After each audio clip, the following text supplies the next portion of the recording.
Hello, if anyone's watching, my name is Santiago and I have Schizoid Personality Disorder.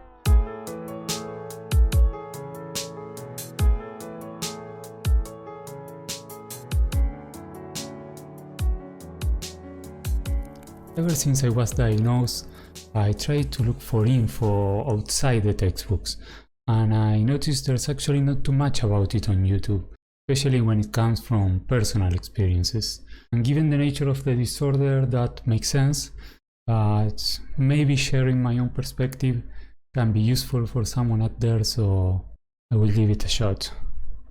So, what is Schizoid Personality Disorder?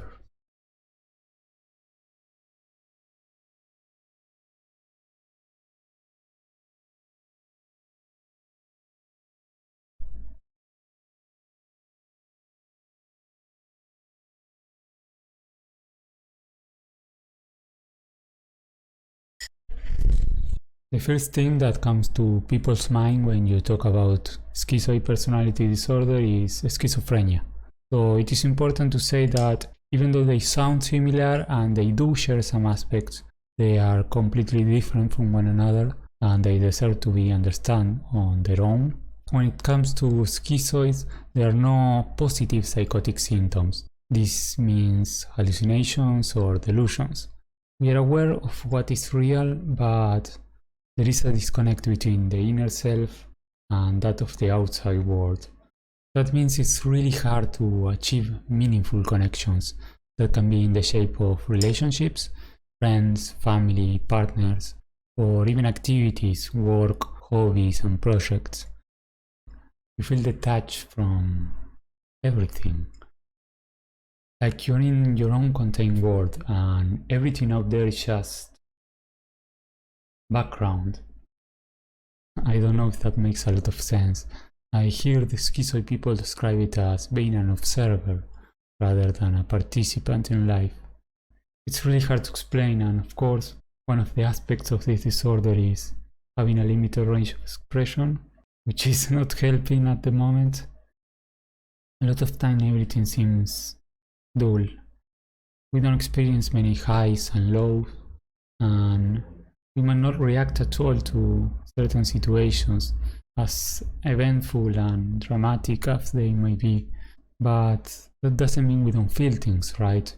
It's just that it's really hard to process and even convey those feelings. I'm not oblivious of social expectations, but it's hard to fulfill them when they don't come naturally to you. I have to put a conscious effort to each one of them, and it is draining. You start to walk this fine line between compromising and faking it, and it really wears you down. The truth is, it is really hard to care, even for those around you, your own family. And it sounds awful, I know it does, but it doesn't come from ill intent or a mean place. It is just the way our brain has been wired to cope with some traumatic experience. And that's what it is, right?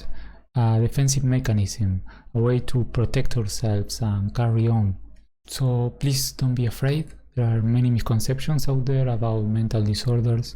We might be cold and blunt, but there's nothing intrinsically violent about schizoid. The most damage we can cause is to ourselves, really. In that way, it can be damaging. It's hard to latch onto anything. You don't have goals and dreams you can move towards.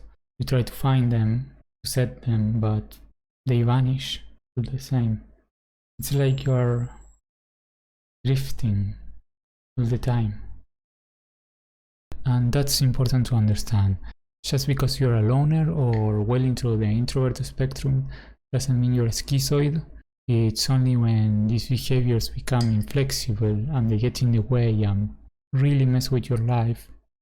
So what I'm trying to say is don't self-diagnose, but if anything that I'm talking about falls too close to home, maybe consult a professional. You might not think you need to, but remember we are quite good at tricking ourselves sometimes.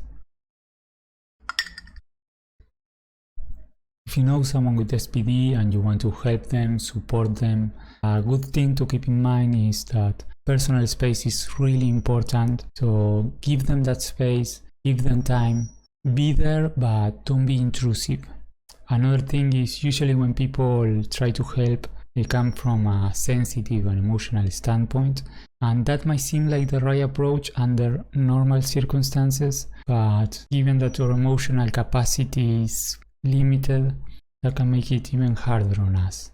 I find that a more logical and pragmatic approach always works better, at least for me it does. And if you are schizoid, just know that we are not broken, we are just wired in a different way. And yes, that might be troublesome sometimes, but it doesn't mean you can't have a positive life. The lack of studies and info there can make it seem like it's an extremely rare disorder, but that's a product of our isolated nature more than anything. Not many of us get treated and even less talk about it. But it is actually known to be at least 3% of the population. To put that number into perspective, it is higher than the amount of people with green eyes or red hair, for example. So it's actually not that rare. The more we can understand ourselves and the more info we can put out there for others to understand, the better. Anyways, I don't want to ramble for too long. Again, it's really hard to put into words. I'm really struggling with the idea of putting this video up there. My English is bad, my accent is even worse, but I tried my best. Hopefully I gave you at least a glimpse of my own personal experience, which of course it might not be the same as other people with schizoid personality disorder. Everyone's different, but I hope it was somewhat useful nonetheless. If you're still watching at this point, thank you for listening, and any question you have, I will try to answer. Bye.